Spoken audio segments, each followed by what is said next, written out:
Welcome student. आत्तापर्यंत आपण determine हा भाग जो होता तो यामधला पाहिलेला आहे. आता आजपासून आपल्याला मॅट्रिसेस हा भाग पाहायचा. हे चॅप्टरचे 2 नाव डिटरमिनंट अँड मॅट्रिसेस, त्यामधला मॅट्रिसेस भाग आता आपल्याला पाहायचा आहे. मॅट्रिसेस, ठीक आहे. आता इंट्रोडक्शनमध्ये पहा, the theory of matrices was develop by a mathematician author कल्ले नावाच्या शास्त्रज्ञाने याच्यावरती याचा जे मॅट्रिक्स आहे हा डेव्हलप केलेला आहे.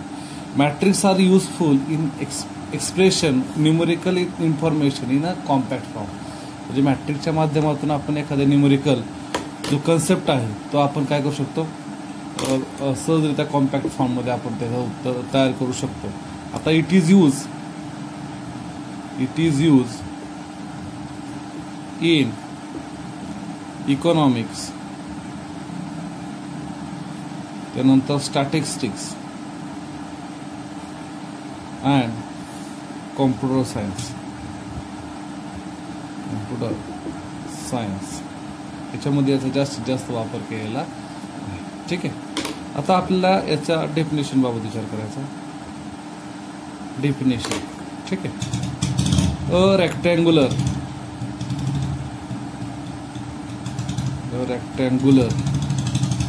arrangement of m cross m numbers in m rows and n columns. म्हणजे रेक्टँग्युलर अरेंजमेंट. आता आपण मॅट्रिक्स मध्ये काय करायचो, अरेंजमेंट रेक्टँग्युलर स्क्वेअर प्रकारची होती, पण व्हर्टिकल बार मध्ये आपण 9 एलिमेंट ठेवत होतो. इथं मात्र अरेंजमेंट कशी आहे, रेक्टँग्युलर अरेंजमेंट आहे.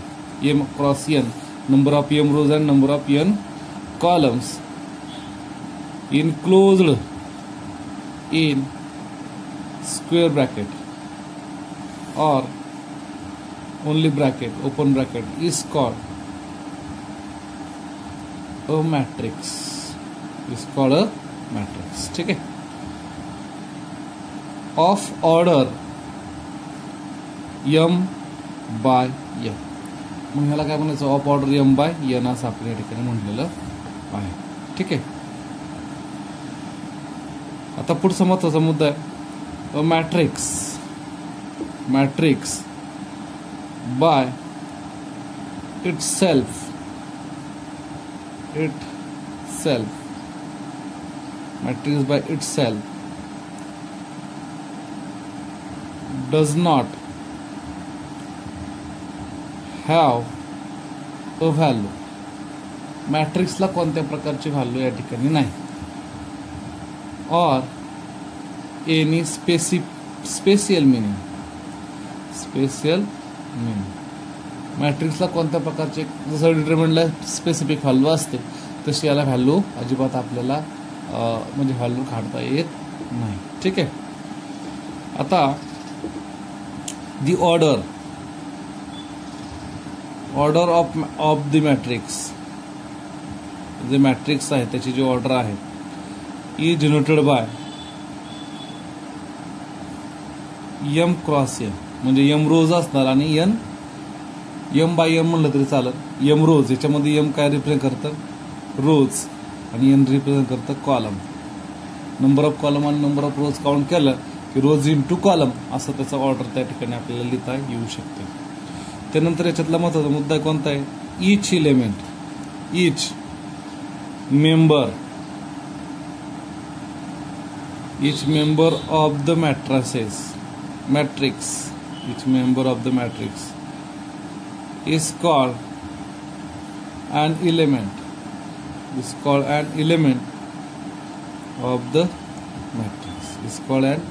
element of the matrix. म्हणजे प्रत्येक जो मेंबर आहे त्याच्यामधला त्याला काय म्हणायचं, एलिमेंट्स ऑफ अ मॅट्रिक्स असं म्हणायचं. त्याच्यानंतर महत्वाचा मुद्दा आहे, matrices are generally denoted by capital letter. जसं डिटरमिनंट आपण कॅपिटल लेटर दाखवलं तसं मॅट्रिसेस देखील कॅपिटल लेटर दाखवता येतं, एक्सेट्रा. ठीक आहे. And the elements are denoted by A1, AI, AIJ म्हणजे ith row आणि jth column, BIJ, CIJ असं दर्शवलं जातं एक्सेट्रा. ठीक आहे. मग आता त्याला स्टँडर्ड रूप जर आपल्याला द्यायचं झालं तर capital A is equal to small AIJ of order M cross M. मग i run from 1 to up to 1, 2, 3 up to M आणि जे run from 1, 2, 3 up to M. अशा पद्धतीने आपल्याला जे जाणार आहे आणि M पण जाणार आहे. आता फॉर एक्झाम्पल आपल्याला पाहता येऊ शकतं. फॉर एक्झाम्पल पहा ए दिलेला आहे आपल्याला. समजा ए दिला आहे 2, -3, 9, 1, 0, -7, 4, -2 आणि 1 आणि तुम्हाला सांगितलं फाइंड आउट करायला. फाईन A32 म्हणजे काय करा, थर्ड रो मध्ये जा, सेकंड कॉलम मधला एलिमेंट शोधून काढा. मी इथं जर मला सांगितलं तर काय म्हणतो, ही फर्स्ट रो, ही second row, third row, second column, first column, second column, third column, second column. मग A32 हा जो एलिमेंट आहे तो -2 आहे असं मला सांगता येईल. ओके. आणि याची जी ऑर्डर आहे ह्या मॅट्रिक्सची ऑर्डर ती येते 3/3, 3 रोज अँड 3 कॉलम्स आहे म्हणून त्याची मॅट्रिक्सची ऑर्डर जी आहे ते आपल्याला 3/3 असं लिहिता येऊ शकतं. ओके. ठीक आहे. आता आपल्याला छोटासा प्रश्न विचारला, find the order of matrices. खालच्या मॅट्रिक्सची ऑर्डर सांगा. तर पहिलं काय, पहिल्या मॅट्रिक्सची ऑर्डर हा जो बी आहे, the order of matrix B is किती म्हणजे किती रोज, 1, 2, 3 रोज, 3 रोज आणि किती कॉलम, 1, 2, 2 कॉलम्स असं 3/2 येईल. दुसऱ्या प्रश्न उत्तर सांगायचं झालं, order of matrix C is काय सांगता येईल, किती रोज, 2 रोज 2 कॉलम, मग 2/2. तिसरं एक्झाम्पल सांगता येईल, order of matrix D is काय, 2 रोज अँड 3 कॉलम्स म्हणजे 2 × 3. अशा पद्धतीने आपल्याला त्याची ऑर्डर सहजरित्या सांगता येऊ शकते. ठीक आहे. आता याचा जो जनरल फॉर्म आहे, general matrix of order in, मग आता इन जनरल म्हणायचं. In general a matrix, in general a matrix of order M cross N is represented by, कसं दाखवता येईल मग, capital A of order AIJ of order M cross N. आता हे जर संपूर्ण लिहायचं जर झालं तर A11 A12 ...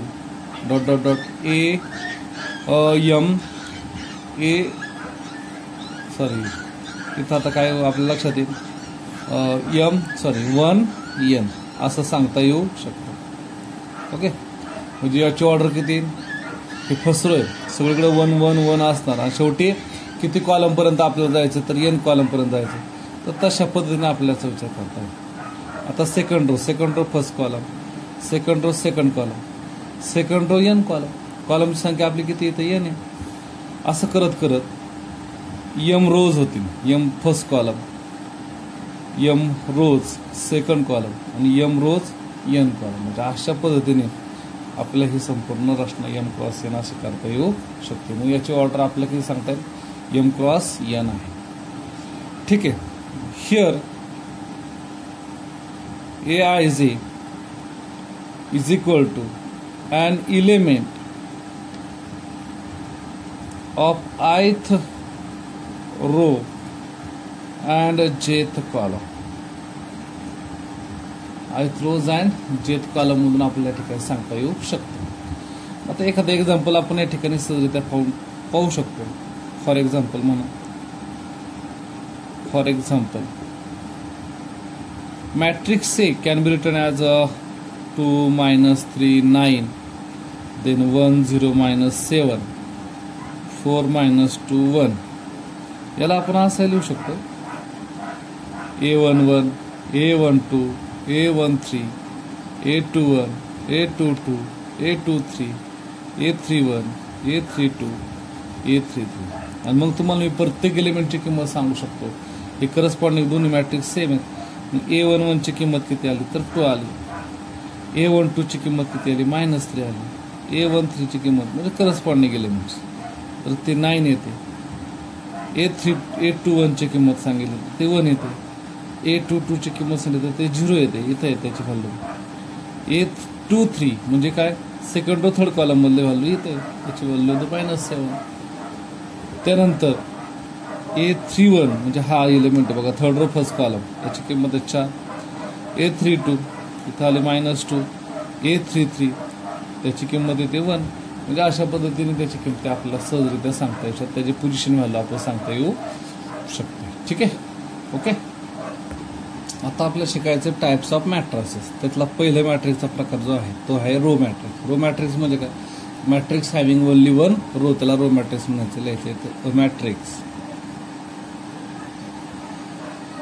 having only one row is called काय म्हणायचं is called as a row matrix. एकच काय असते पाहिजे त्याच्यामध्ये रो असते पाहिजे त्याला रो मॅट्रिक्स असं म्हणायचं. इट्स ऑर्डर कायमस्वरूपी 1/n असणारी म्हणजे फर्स्ट एकच रो आहे. किती नंबर ऑफ तुमच्या कॉलम्स येऊ शकतात. ठीक आहे. आणि हा जो where n which is greater than equal to काय असला पाहिजे 1 असला. फॉर एक्झाम्पल जर सांगायचं जर ठरलं तर पहिलं एक्झाम्पल इथे घेत आहे -1 2 याची ऑर्डर किती 1/2 आहे. दुसरं एखादं एक्झाम्पल सांगता येऊ शकतो 0 -3 5 यात कॉमा येत नाही बरं का.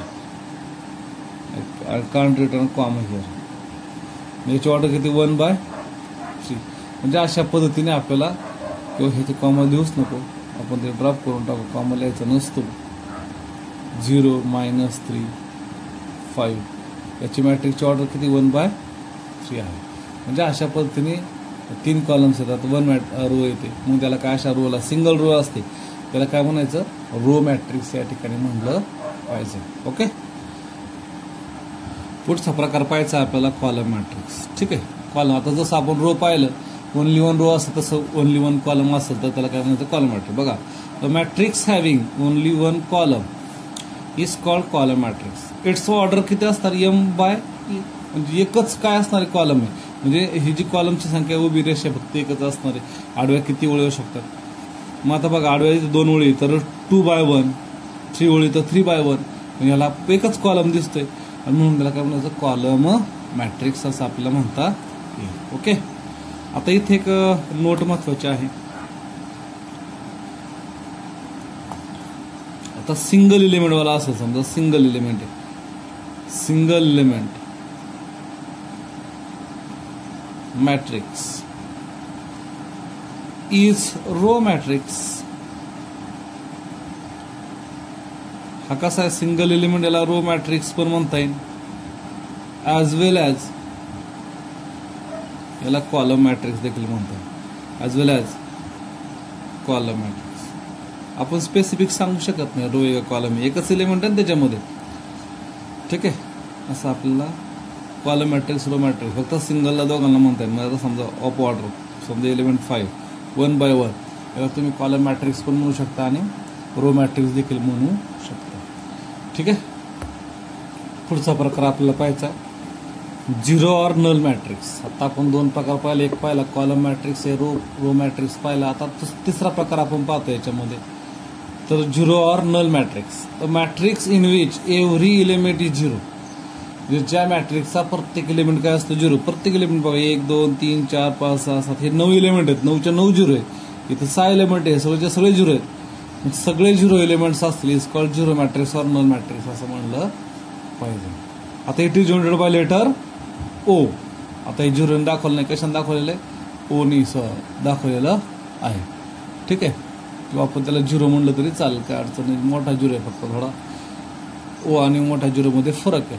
हा झिरोने दर्शवलेला आहे. ठीक आहे. झिरो मॅट्रिक्समध्ये काय असतं सगळे एलिमेंट कशा असतात झिरो असतात. आता हा जो पाहिला आपण ऑर्डर 3/2 3/3चा पाहिला तर हा जो पाहिला आपण 3 रो आणि 2 कॉलम आहे, म्हणजे 3/2चा मॅट्रिक्स पाहिलेला आहे. आणि याला आपण कोणतं नाव दिलं पाहिजे, आपण झिरो मॅट्रिक्स. काय म्हणलं पाहिजे, झिरो. आणि याला दाखवण्याची वेगळी पद्धत कोणती, it is a zero matrix, it is represented by zero. म्हणजे याला आपण झिरो मॅट्रिक्स असं सहजरित्या म्हणू शकतो.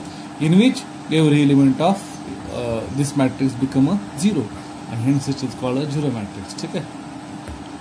आता पुढचा प्रकार आपल्याला पाहायचा आहे तर स्क्वेअर मॅट्रिक्स. स्क्वेअर मॅट्रिक्स म्हणजे स्क्वेअर सारखी त्याची रचना असल्याला स्क्वेअर मॅट्रिक्स म्हणायचं.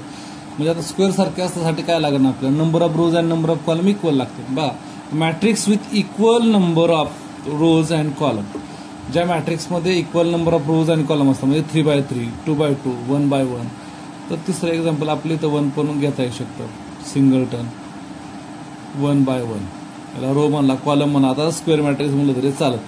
म्हणजे याच्यामध्ये काय पाहिलं, नंबर ऑफ रोज आणि number of columns are same, तेव्हा त्याला काय म्हणतो आपण स्क्वेअर मॅट्रिक्स असं म्हणलं पाहिजे. ओके, ठीक आहे. पहा पुढं आता पाहिजे स्क्वेअर मॅट्रिक्स नंतर matrix of order n/n. n/n म्हणा किंवा n×n म्हणा, is also called as a square matrix of order n. त्याला काय म्हणायचं, square matrix of order n. आता पहा काही इम्पॉर्टन्स आपल्याला ह्या भागामध्ये पाहिजे. Let A having elements aij of order m×n. अशी ऑर्डरचं आपलं n×n घेऊ आपण इथं. सेम म्हणजे काय म्हणू आपण याला, square matrix. It is a square matrix. आता हा जर स्क्वेअर मॅट्रिक्स असेल तर काय सांगता ना आपल्याला, be a square matrix of order n दे.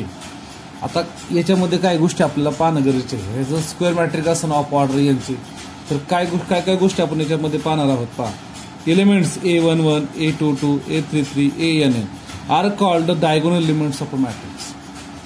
म्हणजे 11, a11, a22, a33 ला काय म्हणायचं, याला डायगोनल एलिमेंट्स. काय म्हणायचं आपण याला, diagonal elements of a matrix. आता नोट महत्वाची पहा, diagonal elements are define only a square matrix. Diagonal दुसऱ्या कोणत्या एलिमेंट मॅट्रिक्सला दाखवू शकत नाही, फक्त हे स्क्वेअर मॅट्रिक्सला डायगोनल एलिमेंट सांगू शकतो. फक्त त्याच्यामध्ये डायगोनल एलिमेंट्स आहेत, नॉन डायगोनल एलिमेंट्स याला काय म्हणायचं, डायगोनल एलिमेंट्स आपण त्या ठिकाणी म्हणणार आहोत. कोणाला, सेम रो आणि कॉलम नंबर सेम आला पाहिजे. म्हणजे a11, a22, a33 तर आर डायगोनल एलिमेंट्स असं आपल्याला म्हणता येऊ शकतं. आणि हे नेहमी लक्षात ठेवायचा. कोणता मुद्दा लक्षात ठेवला आम्ही, diagonal elements define only square matrix. Okay, ठीक आहे. पहा, elements aij I not equal to j are non diagonal elements. म्हणजे आपण आता a11 आपण पाहिलं होतं, a11, a1, a22, a33. म्हणजे याच्यामध्ये काय होतं, i is equal to j होतं. पण इथं काय म्हटलं, i not equal to j, म्हणजे हे सारखं असणार नाही. त्याला काय म्हणायचं, non diagonal elements of a matrix. दुसरं कळालं. तिसरं, elements aij i less than j represent the elements above the diagonal. नेहमी i जर लहान असेल j पेक्षा तर हा एलिमेंट्स कुठं असला पाहिजे. बघा, मी या ठिकाणी एक मॅट्रिक्स तुमच्यासमोर सादर दाखवतो. पहा, a11, a12, a13, a21, a22, a23, a31, a32, a33. आता याच्यात याला तुम्ही ऑब्झर्वेशन करायचं. मी सांगितल्याप्रमाणे हे सगळे सेम आहेत म्हणून डायगोनल एलिमेंट्स म्हणायचं. पहिली केस क्लिअर झाली. हे बाकीचे जे सगळं आहेत, हे राहिलेले 6 एंट्री हे कशा आहेत, नॉन डायगोनल एलिमेंट्स आहेत. आता आय जर लहान असेल, आय बघा 2 पेक्षा लहान आहे, आय ही किंमत पहिली असते, 3 पेक्षा लहान आहे, 3 पेक्षा लहान आहे, तर हा काय म्हणायचं, अबोव दी डायगोनल. याला काय म्हणायचं, अबोव दी डायगोनल. आणि हा जो भाग आहे याच्यामध्ये काय दिसलं, आय हा जे पेक्षा मोठा आहे, त्याला काय म्हणलं मी, बिलो दी डायगोनल एलिमेंट्स. ही बिलो, ठीक आहे, ही डायगोनल, ठीक आहे. म्हणजे above the diagonal, below the diagonal आणि ह्या नॉन डायगोनल एंट्रीज. हे लक्षात आलं सगळ्यांच्या. म्हणजे 4 केसेस तुमच्या समोर या ठिकाणी मी थोडक्यात डायग्रामच्या माध्यमातून समजून सांगितलं. ओके, पुढचा प्रकार आपल्याला 5वा पाहायचा, डायगोनल मॅट्रिक्स. तर डायगोनल मॅट्रिक्समध्ये अर्थ दडलेला आहे. स्क्वेअर मॅट्रिक्स, डायगोनल मॅट्रिक्स हा इकडं कुठं तिथं तर कुठं पाहता येत नाही, हा स्क्वेअर मॅट्रिक्समध्ये पाहता येतो. इन विच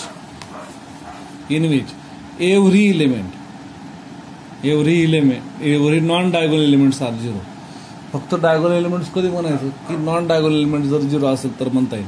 बघा आता ही डायगोनल एंट्रीज फक्त इथं अस्तित्वात आहे. नॉन डायगोनल कसे 1 2 3 4 5 6 हे नॉन डायगोनल एंट्रीज आहेत. हे कसे 0 आहे, याला काय म्हणलं पाहिजे डायगोनल एलिमेंट्स, डायगोनल मॅट्रिक्स म्हणलं पाहिजे. ते दाखवताना असं दाखवू शकतो डायगोनल ऑफ 5 0 9. याचा अर्थ काय होतो, हे जरी तुम्हाला कधी दिलं तर याच्यावरून देखील आपण 3x3 मॅट्रिक्स तयार करू शकतो ऑफ ऑर्डर 3x3 आणि नॉन डायगोनल एलिमेंट्स काय लिहिता येईल आपल्याला 0 लिहिता येते. आता इथं तुम्हाला जर सांगितलं तर याचं समजा याला दुसरे ऑप्शन देखील अशा पद्धतीने देखील विचारलं जाऊ शकतं. आता डायगोनल एलिमेंट्स काय उत्तर येईल याचं, तर उत्तर -1 आणि -5. दिस आर डायगोनल एलिमेंट्स. ठीक आहे, डायगोनल मॅट्रिक्स हे दोन्ही पद्धतीने डायगोनल मॅट्रिक्स दर्शवला जातो. आता इथे देखील आपलं डायगोनल मॅट्रिक्स सांगताय diagonal matrix of 1 -2 -3. This is way to represent the diagonal matrix another way. म्हणजे असं दाखवू शकतो बघा A11 A22 A33 are diagonal elements of a diagonal matrix A of order 3. Then it can be written a matrix A. Matrix A देखील आपल्याला परत अशा पद्धतीने दर्शवला दाखवता येऊ शकतो. म्हणजे हे लक्षात घेण्यासारखा मुद्दा आहे. म्हणजे ह्या पद्धतीत देखील आपल्या मॅट्रिक्स दर्शवता आला पाहिजे.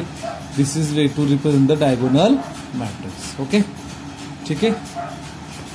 आता आपल्याला पाहिजे ते scalar matrix. A diagonal matrix in which all elements are same as is called a scalar matrix.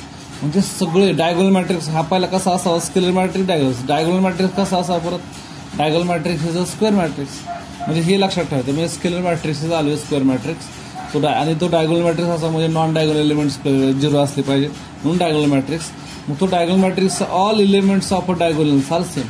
मग अशी मात्र डायगोनलचे एलिमेंट सेम नव्हते, इथं मात्र सगळे एलिमेंट सेम. बघा फॉर एक्झाम्पल हे 5 5 5 सगळे एलिमेंट्स कसे सेम आहे, नॉन डायगोनल एलिमेंट्स कसे 0 म्हणून डायगोनल मॅट्रिक्स म्हणायचं. इथे नॉन डायगोनल एलिमेंट्स 0 आहे, डायगोनल एलिमेंट्स सेम आहे म्हणून याला कोणतंच मॅट्रिक्स म्हणायचं, स्केलर मॅट्रिक्स असं म्हणलं पाहिजे. ऑफ ऑर्डर सेम येतं 2x2. का तर हे कोणतं आहे, it is a square matrix आणि हेच ऑर्डर बिकम सेम. ठीक आहे, म्हणजे अशा पद्धतीने याचा विचार करता येतो. पण त्याच्यानंतरचा प्रकार पाहतो आपण unit or identity matrix. A scalar matrix in which all diagonal elements are 1. आता हा डायगोनल मॅट्रिक्स असला पाहिजे. युनिट मॅट्रिक्स डायगोनल मॅट्रिक्स किंवा स्केलर मॅट्रिक्स म्हणलं यांनी. स्केलर म्हणल्यानंतर काय आलं, सगळेच एलिमेंट सेम आले. डायगोनल मॅट्रिक्स पाहिजे तो सेम येईल. डायगोनल मॅट्रिक्स म्हणजे स्केलर मॅट्रिक्स म्हणजे सगळं स्केलरमध्ये येतं. हा देखील प्रकार स्केलरमध्ये, स्केलर मॅट्रिक्स स्केलरमध्ये, डायगोनल मॅट्रिक्स स्केलरमध्ये येतं, सॉरी स्क्वेअर मॅट्रिक्समध्ये येतं. मग आता काय म्हणतात ना, आपलं ऑल एलिमेंट्स कसे येतं, मग इथं 5 होते म्हणून त्याला स्केलर मॅट्रिक्स म्हणलं. 5च्या ऐवजी सगळीकडे 1 1 जर असेल त्याला आयडेंटिटी मॅट्रिक्स किंवा युनिट मॅट्रिक्स म्हणलं पाहिजे. And matrix of identity unit matrix और आयडेंटिटी मॅट्रिक्स म्हणलं पाहिजे. आणि order of identity matrix is denoted by IN. कारण हे कसं असतो, स्क्वेअर मॅट्रिक्स असतो आणि एनने त्याची ऑर्डर दर्शवली जाते. एन क्रॉस एन म्हणण्यापेक्षा आपण काय करतो, डायरेक्टच शॉर्टकट लिहितो एन याचा अर्थ काय होतो असतो. त्याच्यामुळे त्याचं ऑर्डर काय नसेल, सेमच ऑर्डर असणार आहे. Number of rows and number of columns are same असले पाहिजे. ओके, आता याच्यासाठी फॉर एक्झाम्पल आपल्याला पाहता येऊ शकतं. पहा I3 म्हणलं तरी तुम्हाला नुसतं I3 जरी लिहिलं असेल तरी तुम्ही मॅट्रिक्स तयार करू शकता. 1 0 0 0 1 0 0 0 1. दिस is of order 3x3. I2 तयार करायला सांगितलं तुम्हाला, तुम्ही लगेच करू शकता 1 0 0 1. हा I2 ऑफ ऑर्डर 2. म्हणजे असं आयडेंटिटी मॅट्रिक्स मध्ये सांगता येऊ शकतं. आता याच्यावरती आपल्याला काही नोट्स पाहिजे आहेत. नोट पहा, नोट क्रमांक 1 काय नोट आहे, तर आपल्याला बारकाईने पाहण्यासारखी नोट आहे. पहा, एव्हरी आयडेंटिटी मॅट्रिक्स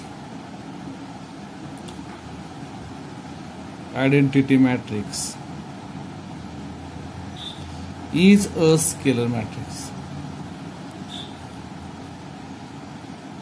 बरोबर नाही, म्हणजे आयडेंटिटी मॅट्रिक्स आणि स्केलर मॅट्रिक्सचं उदाहरण सेमच आलं. कारण की तिथे त्यांनी सांगितले ऑल एलिमेंट्स आर इक्वल, तिथे सांगितले ऑल एलिमेंट्स आर वर.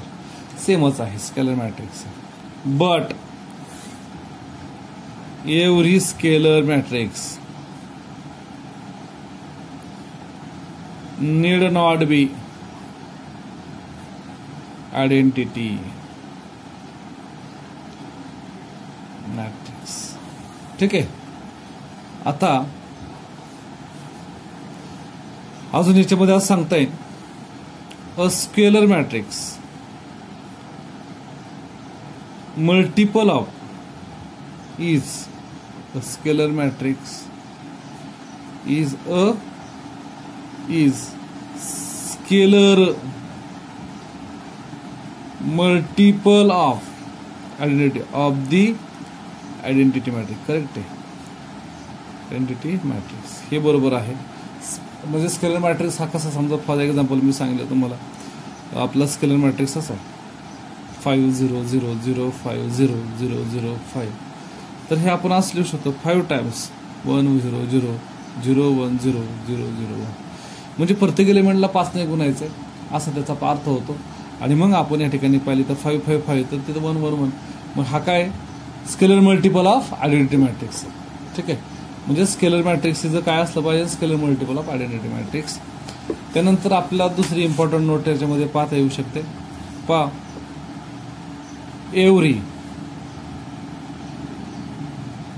Every scalar matrix is a diagonal matrix.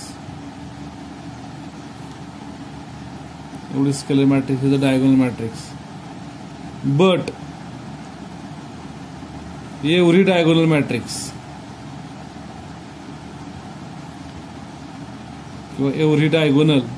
matrix need not be a scalar matrix. काय म्हणले बघा, scalar matrix is a diagonal matrix. हे तर आपल्याला मान्यच आहे, डायगोनल मॅट्रिक्सच्या डेफिनेशन स्केलर मॅट्रिक्स तयार केलेले. पण every diagonal matrix need not be scalar matrix. काय डायगोनल मॅट्रिक्स मध्ये सगळे एलिमेंट सारखे असू शकत नाही. एलिमेंट असू शकतात पण सगळे एलिमेंट सारखे असू शकत नाही. म्हणून मग आपलं असं म्हणू शकतो identity matrix is a diagonal matrix चालू शकतं, diagonal matrix is a square matrix सगळं चालू शकतं. ठीक आहे, ओके. म्हणजे अशा पद्धतीने आपल्याला हे मॅट्रिक्सचे एकावर एक अवलंबून कसे आहेत हे सांगता येऊ शकते. ठीक आहे.